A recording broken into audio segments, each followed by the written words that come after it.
Featureless people glide with dim motion through a quivering blue silver.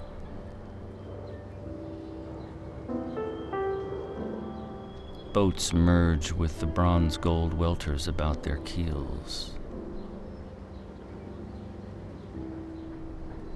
The trees float upward in gray and green flames.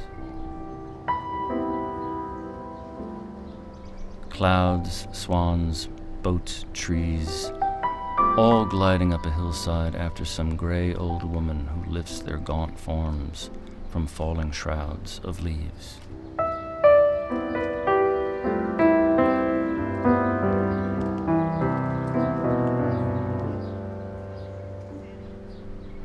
Along the smutted horizon of Fifth Avenue, the hooded houses watch heavily with oily gold eyes.